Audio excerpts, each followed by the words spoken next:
All right, Kenman here, and today we have another Kershaw for some custom laser mark work. Who's excited? Did you watch the last one I did? Boom. Having some fun with these budget knives. They've got some nice steel scales we can do some interesting laser mark work with. Just picked this one up. This was in my new little fun. What I did was I found on Amazon they have some things that you can order and get delivered that day. So it was the 1-day challenge. I found it, I ordered it, it shipped, it was delivered, I unboxed it, and then did the video all in the same day.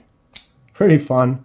It was cheap, but it does have this cool surface for doing some laser marks. Let's go ahead and tear it down and see what we can do to it. Get some last looks here. All right. So get out a little boards that I used. Keep my main surface a little clean, so when I make a new video later tonight, I'm not got big oil spots or something from tearing things down. A lot of times it's usually pretty clean, but it's nice. And I started doing this table setting thing once upon a time. Here we are. The Kershaw Misdirect, about to get some KDK Custom Laser Mark stuff. What are we going to do? Who's excited? We're going to see the whole thing happen right here. Sit down, grab some popcorn or a snack, drink. Let's do it. Okay, I'm going to close the blade. Looks like it's a captive pivot, which is nice. Means we only need a tool for one side. Start loosening that up. I'm going to leave it in there for a moment. Kind of go around, loosen everything else. Sometimes you have to loosen both sides a little bit before you get going. Once in a while, a side will get stuck and it'll have a hard time getting it off of there. So if you kind of loosen them evenly, you get everything kind of started. Then you don't have one side really tight still, and everything can kind of start to come loose. This is one of the uglier pocket clips. I hate these clips that do this. They just go over, up, and back. I like them to kind of swoop, curl like this. You get a little deeper carry in the pocket, and it's a nicer clip. I may swap that clip. I may not. We'll see when we get there. I don't know if I have another one that'll fit on here, but often I'll check. I have a lot of clips, do swaps and changes and customizations, buy some titanium clips here and there. So I have a few extras. I also have tendency when I get tiny knives, little mini 5th pocket knives, often I will take the clip off and then not put it back on, like on this pyrite, this little mini pyrite. So I just kind of leave it like this and have the lanyard on there. It can sit in my 5th pocket. So I have that clip laying around that I could use on something else, which is always kind of fun. You never know. A lot of times clips do interchange. Sometimes they don't, so they don't always fit. It'll often be that one you really want it to fit is when it will not. And you just got to deal with that. Okay, last one here. Get the pivot out. And there is a little spring action in there. So I have to be careful with that. There it is. Okay, boom. Got it. There's the blade. I'm going to put that right there. Yeah, you can see right inside here is where that spring goes into the hole on that blade, and that's what the assist, how the assist works. I'm going to look into considering putting it back together without the assist. Sometimes you can get away with that. I'm not a big fan of assisted openings, so I will test. Ooh, look at all that grease in there. Yeah. I will do some tests and see if I can kind of get away with not, without putting the assist back in. Maybe use it just as a non-assisted knife. Okay, so we've got it. I've got a lot of oil and crud on there. They put that extra dab of goo inside of there so that assist always has some lubrication, kind of a forever lube sitting inside of there. It's got that cap that kind of keeps it all in there. But okay, so we're ready to go. Now we're going to take this. Everything else is going to basically stay as it is. Like I said, I might do something with the clip, put my maker's mark on there or something. But we are now going to go to the laser area, get this going, get it marked, and we'll watch that for a while, then come back here and get her put back together. And away we go.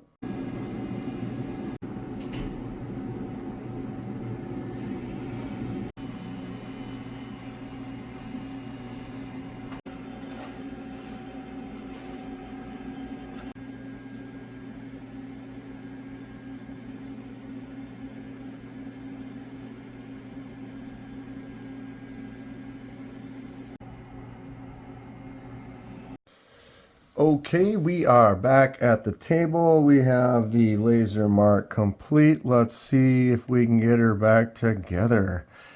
You enjoy these customizations? Hit the like button. Subscribe if you would like to see more. So you can see there's a little test dot there and a couple right there. Did a few different settings, kind of figure out what we wanted, and this is the final. What I actually did is it ended up being thinner than I wanted. So if you look close, you can kind of see where it's a kind of double kissed, almost kind of, you can see a couple of lines there. What I did is I marked it a few times, then I shifted it over just a little bit, and then I marked it up a few more times. Just kind of gives it that kind of subtle shadow line, makes the line pop a little bit more than it did before. I did put the little cover over the Kershaw so you could still read that Kershaw mark right there. Try to get it to match actually the Kershaw writing line. Fairly close, but it ended up being thinner. Like I said, when you do a setting, they don't always come out the same. You got to do some tests, dial it in, and that one just ended up being a little thinner than I wanted, but it's all right. So I did put that little logo, that little B. If I turn it the right way, you can kind of see the slight color variations in some of it. If I turn it this way, KDK. Just a little fun maker's mark. I guess you can see I did a few tests it on the back side there. That one was a little light. All right, can we get this back together? Did I try to see if I knew how to do it before I hit record? Of course not.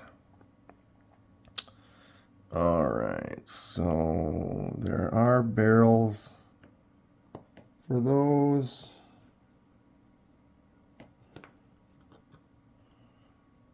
Should just sit like that.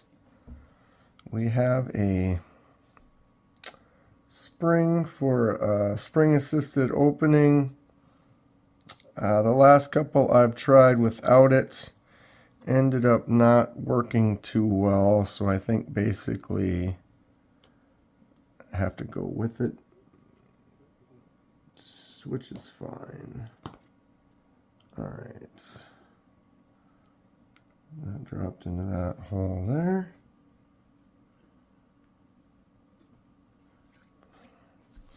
It's going to make it a little bit more difficult for the reassembly, but we'll be fine. Okay, so it looks like the captive pivot piece is on that side, which sucks, because that means they want me to build it this way. All right. So we're going to start on this side, I guess. Get that in there.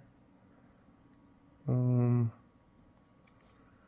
This one over the top.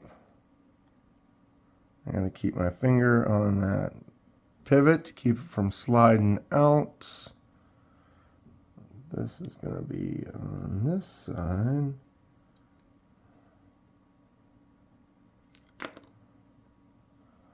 I can already tell this is gonna this is just gonna be a real fun little treat. Once I start getting the collapses, they start falling apart on you, and it just becomes a mess. All right, let's see. I have to get that.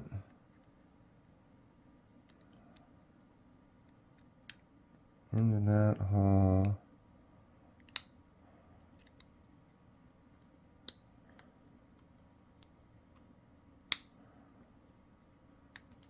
No way. There is just no way that worked out that well. That doesn't make sense. Try not to jinx it here, Kenman. I'm going to assume. Wow, okay. There's, you know, maybe. Okay, those two are your pocket clip screws. Looks like.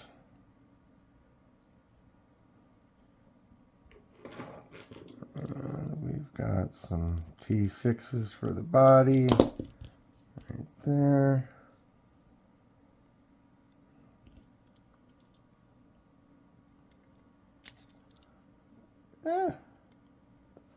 On camera here.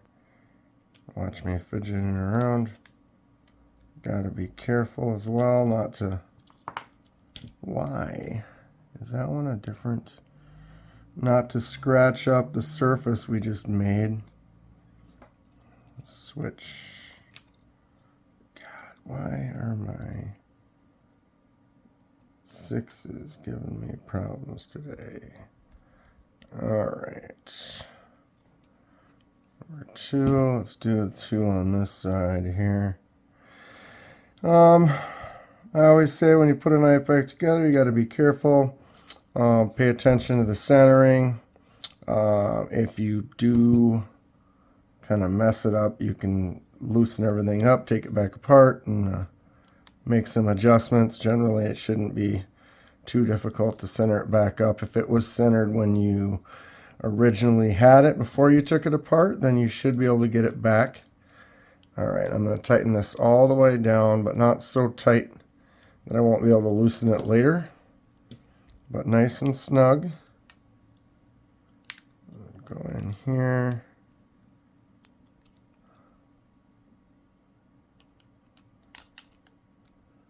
Get both sides. Remember, I have a blade over there that is open.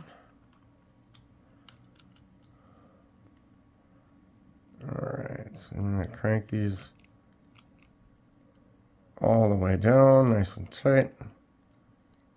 Both sides. Okay, before I put that pocket clip on. Alright.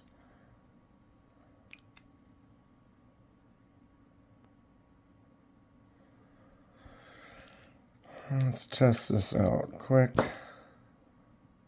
Too loose.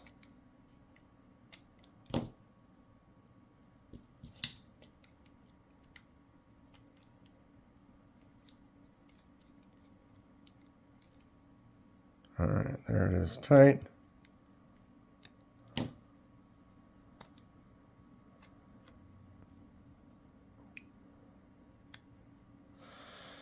What have I done? All right, sorry I paused there for a second. Okay,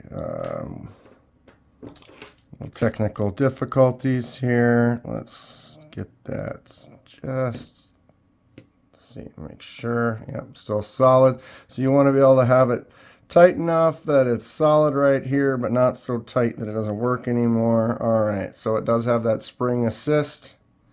Let's feel that spring doing its work.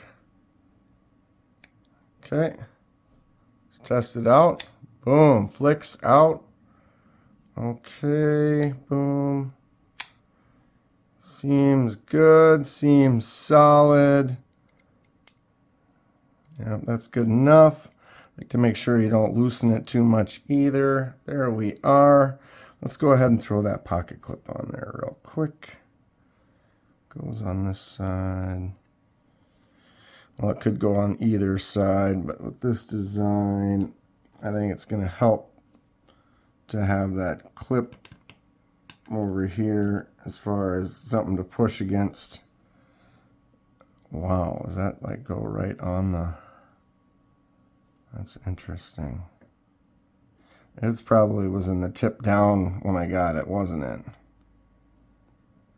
Kind of an odd clip, and in this position, it's going to be...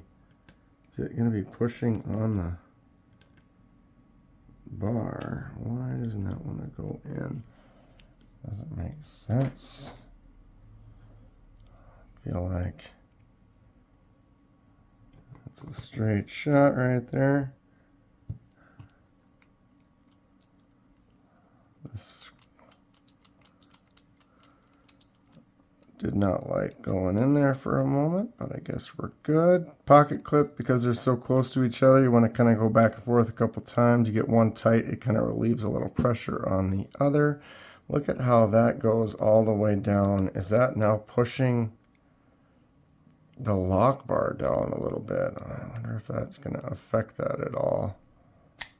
No, not really. But it leaves the show side all nice. I could put it here for the lefty carry, but then it just covers up where it says Kershaw and that show stuff. I can carry knives in other pockets, or maybe I'll give it away at some point or something like that. Okay, we've completed it. Another KDK Laser Custom in the books. A little less crazy than the last couple that we've done, but it still has its place. Let's take some close-ups here. What do we think? You get real close, you can kind of see that double kind of kiss mark that I did. Try to make it just interesting, give it a little more pop. When it was a single, it just didn't look quite dark enough. So that's what happens once in a while. You don't test it enough, and you realize that it wasn't as thick as you'd like it to have been. But I do kind of like the way that double line is like that. You can see it better from this angle. Laser marks are interesting in the lighting with big bright lights on a camera. Sometimes they don't always show up the same as they do to your naked eye. Maybe I should have had that come down a little lower. Doesn't quite perfectly line up around the Kershaw, but you know.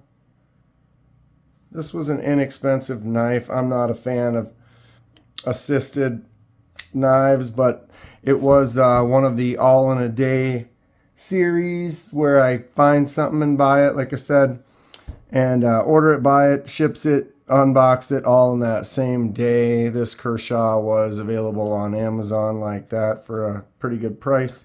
It could be a nice little beater knife or just something fun to just mess around with.